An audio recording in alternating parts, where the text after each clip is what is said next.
Good evening, students. This is Amit Dahiya. I welcome you all in Master Amit Dahiya classes. Today we are going to do very important questions of class 11, chapter 1, sets. First, in this video, the first question is for the set A, B and C. There are three sets. Using the properties of set, prove that A minus B union C equals to A minus B intersection of A minus C, intersection of A minus B and A minus C. And the second question for the same is, if for the set A, B and C, using the properties of sets, prove that A minus B intersection C is equal to A minus B union A minus C. That are very good questions. Let us move ahead how we are going to solve this.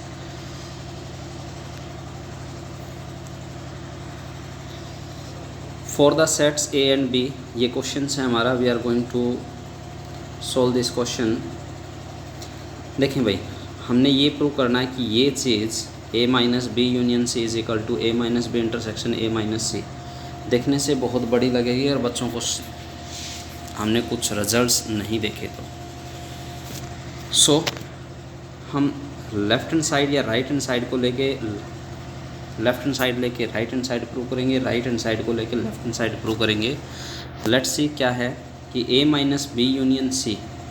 हमें एक result याद रखना है यहाँ पे, बहुत ज़्यादा ज़रूरी है, जो A minus B that equals to A intersection of B complement. A minus B that equals to A intersection of B complement. A and B complement के इंटरसेक्शन के इक्वल होता है कौन? A minus B.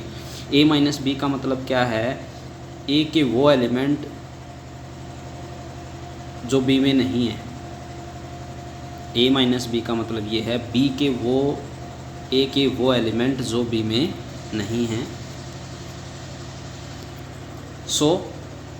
अगर मैं A minus इस पूरे को एक बार B एज्यूम करेंगे तो A माइनस बी हो गया, तो A इंटरसेक्शन इसका कॉम्प्लीमेंट आएगा. So we can write A intersection of B union C का कॉम्प्लीमेंट.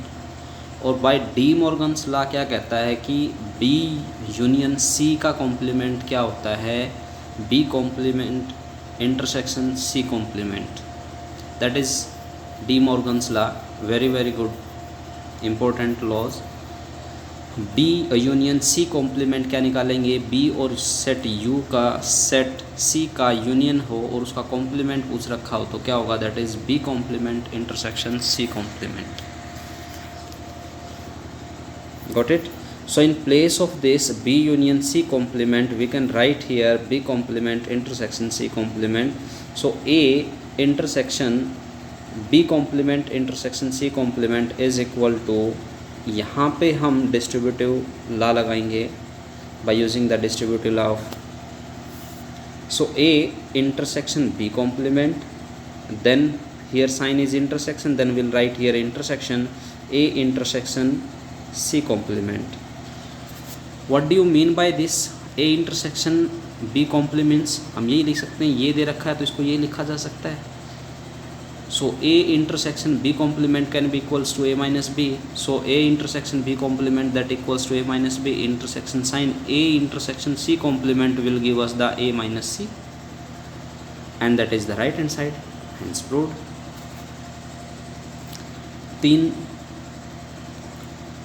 दो इम्पोर्टेंट्स लॉ हैं हमारे पास. एक डी मॉर्गन लॉ है और ये एक हमने A minus B that equals to A intersection B complement याद रखना है. मोस्टली क्वेश्चन सॉल्व हो जाते हैं. Let's see for the second question. For the sets A and B and C using property of sets prove that A minus B intersection C is equal to A minus B union A minus C. Both are the same question. By taking the left hand side और B A minus, इस पूरे sets को हम क्या मान लेंगे? Intersection of B and C को B. तो A minus B that equals to A intersection of B complement. A intersection of B complement and that gives us A intersection B complements मतलब B intersection of C, B and C intersection and उसका complement रखेंगे. तो ये complement हमारे पास De Morgan क्या कहता है कि अगर दो इंटरसेक्शन में उसका कॉम्प्लीमेंट क्या होगा, B complement union C complement, B complement union C complement. So that gives us the B complement union C complement. So intersection B complement union C complement or intersection by using the distributive property. So A intersection of B complement union A intersection of C complement, A intersection of B complement union A intersection of C complement. Then A intersection of B complement gives us the A in minus B, and A intersection C complement gives us the A minus C. So right hand side proved. So please like, share and subscribe my channel. Thank you all. Have a good day. Stay safe, stay at your home and be safe.